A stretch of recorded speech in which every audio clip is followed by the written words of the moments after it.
بسم الله الرحمن الرحيم. أعوذ بالله من الشيطان الرجيم. أم تقولون إن إبراهيم وإسماعيل وإسحاق ويعقوب والأسباط وكانوا هودا أو نصارى. محترم سامعین، یہ سبق نمبر 49 ہے۔ آیت جو ہے 139 اور 141 ہے، 40-41 کا درس۔ آیت کریمہ کا ترجمہ: بلکہ تم کہتے ہو کہ بے شک ابراہیم علیہ السلام، اسماعیل، اسحاق، یعقوب اور ان کے اولاد یہودی تھے یا عیسائی نصارہ تھے۔ کہہ دیجئے اے پیغمبر، کیا تم خوب جانتے ہو ان کا حال یا اللہ؟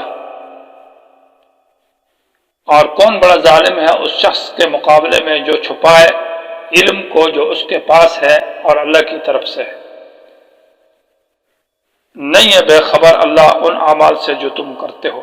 یہ تو ایک جماعت تھی جو گزر چکی ہے، ان کے لیے ان اعمال کا بدلہ ہوگا جو انہوں نے کیا، اور تمہارے لیے تمہارے اعمال کا بدلہ ہے جو تم کرتے ہو، اور نہیں پوچھا جائے گا تم سے ان اعمال کے بارے میں جو انہوں نے کیا۔ آیت کریمہ میں جو عنوان ہے آیت کا، اس میں زجر ہے یہود کی ایک اور خباثت کے اوپر، اور وہ خباثت یہ ہے کہ یہود انبیاء علیہ السلام کی نسبت دین باطل، دین محرف کی طرف کرتے ہیں، کہ یہ نسبت کرتے ہیں کہ ابراہیم، اسماعیل، اسحاق، یعقوب علیہ السلام جو انبیاء تھے یہ یہودیت پر تھے، یہودی یہ کہتے ہیں، اور جبکہ عیسائی کہتے ہیں کہ یہ عیسائی تھے مانا نصارہ تھے۔ تو یہ تردید، یہ اس کے اوپر اس آیت میں زجر ہے کہ یہ انبیاء کو دین باطل کی طرف منسوب کرنا، یا دین باطل کو، غلط دین کو منسوب کرنا انبیاء کی طرف، اس بات کے اوپر گویا کہ ڈانٹ ڈبٹ زجر ہے۔ یہ منقطعہ ہے، اور منقطعہ کا معنی ماقبل سے کلام کٹ کر یہ بعد والی بات ہے۔ بمعنی بلکہ تقولون، تم کہتے ہو کہ ان ابراہیم، بے شک ابراہیم، اسماعیل اور اسحاق اور یعقوب والاسباط اور ان کی اولاد جو کہ انبیاء ہے، کانوا ہودن، وہ یہودی تھے، او نصارہ، یا وہ نصارہ تھے۔ یہ او وہی تفصیلیہ ہے کہ یہودی کہتے تھے کہ یہودی، اور عیسائی کہتے تھے کہ عیسائی ہے، نصارہ ہے۔ قل سے 3 طرح کے ان کے اوپر زجر ہے اور تردید ہے۔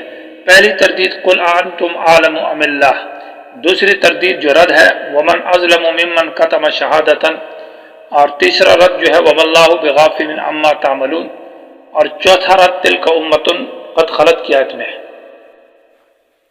پہلا رد کا حاصل یہ کہ قل کہہ دیجئے انتم، کیا تم عالم خوب جانتے ہو ان انبیاء کا حال کہ یہ یہودی تھے یا یہ دین حق پر تھے، ام اللہ، یا اللہ؟ تو ظاہر بات ہے کہ اللہ تو خوب جانتا ہے۔ جب اللہ جانتا ہے اور تم نہیں جانتے، اور اللہ تو یہ کہہ رہا ہے سورہ آل عمران کے اندر ہے، قُلْ أَتُحَاجُّونَ فِي اللَّهِ مَا كَانَ إِبْرَاهِيمُ يَهُودِيًّا وَلَا نَصْرَانِيًّا وَلَكِنْ كَانَ حَنِيفًا۔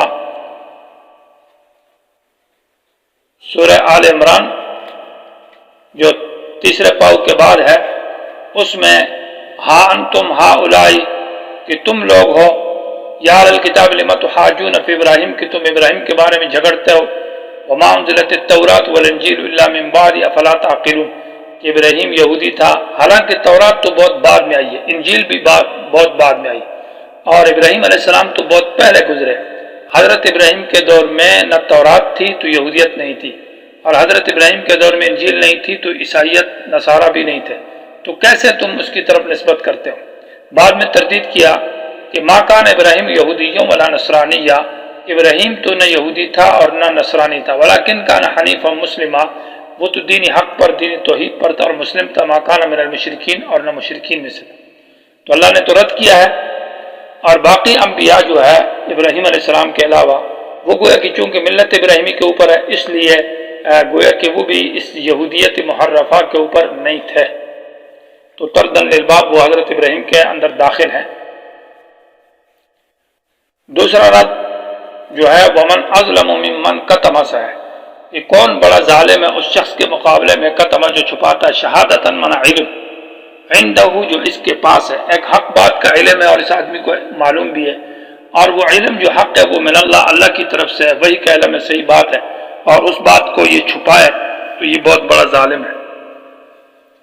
گوئے کہ یہودی اور عیسائیت تمہیں بھی معلوم ہے کہ ابراہیم تو یہودی نہیں تھا اور اسماعیل یہودی نہیں تھے، عیسائی نہیں تھے، اور اس بات کا تمہیں علم بھی ہے اور یہ حق علم ہے، لیکن تم نے اس کو چھپائے رکھا ہے اور تم ان کو کہتے ہیں کہ وہ یہودی تھے اور عیسائی تھے، یہ تو بڑا ظلم ہے۔ تو گویا کہ کاتمین یعنی چھپانے والوں کے اندر سب سے بڑا ظالم وہ ہے جو حق بات کو، جو صحیح بات کو چھپائے۔ تیسرا زجر ہے وَمَا اللَّهُ بِغَافِلٍ عَمَّا تَعْمَلُونَ، اللہ نہیں ہے بے خبر عما ان اعمال سے تعملون جو تم کرتے ہو۔ انبیاء کو دین محرف کی طرف منسوب کرنا اور دین محرف کی دعوت دینا اور اس حق بات کو چھپانا، یہ جو تمہارے اعمال ہے ان کے اوپر اللہ خبردار ہے، اللہ ان کی سزا دے گا۔ یا بطور زجر کہ ہے کہ تمہارے اعمال سے اللہ بے خبر نہیں ہے، اللہ اس کی سزا دے گا۔ تلک امتن، چوتھا رد ہے، یہ تو ایک جماعت تھی قد خلت جو گزر گئی ہے۔ ہاں ابراہیم علیہ السلام پہلے گزر گئے، اسماعیل گزر گئے، اسحاق گزر گئے، یہ تو بہت پرانے انبیاء تھے جو چلے گئے۔ یہودیت عیسائیت تو بہت بعد میں آئی۔ لہا ما کسبت، ان کے لیے وہ اعمال ہے جو انہوں نے کیا اور تمہارے لیے وہ ہے جو تم نے کیے۔ اس آیت میں تکرار نہیں ہے، پہلے والی جو آیت تھا اس میں رد تھا، وہاں یہودیوں کا افتخار تھا کہ ہم بڑوں کی اولاد ہیں، ہمارے بڑے جو ہے ہم ان کی اولاد ہے اور ان کے عمل کی وجہ سے ہمیں بھی بخش دیا جائے گا، یعنی گویا کہ وہاں فخر تھا اپنے بڑوں کے اعمال کے اوپر۔ اس آیت میں یہ ہے کہ عمل کی بات نہیں ہے بلکہ ہم انبیاء کی اور بڑے لوگوں کی اولاد ہے، اس وجہ سے آبا کے بڑے ہونے کی وجہ سے ان کی نسل میں آنے کی وجہ سے ہمیں معاف کر دیا جائے گا، تو دوبارہ اس لیے رد ہے۔ یا یہ کہ پہلی آیت میں جو ہے نا مطلقاً بڑے مراد ہے، انبیاء ہو، اولیاء ہو، صلحاء اور نیک لوگ، اور اس آیت کے اندر چونکہ خاص ذکر ہے انبیاء کا جو کہ ابراہیم، اسماعیل، اسحاق، یعقوب ہے، تو خاص صرف انبیاء جو ہم انبیاء کی اولاد ہے، اس وجہ سے تلک امتن سے گویا کہ ان کا فخر صرف نبیوں کے اوپر ہے۔ پہلی آیت میں مطلقاً بڑے مراد ہے، چاہے وہ انبیاء ہو یا غیر انبیاء ہو، تو تکرار نہیں ہے۔ تلک امتن، یہ ایک جماعت ہے قد خلت جو گزر گئی ہے، لہا ما کسبت ولکم ما کسبتم۔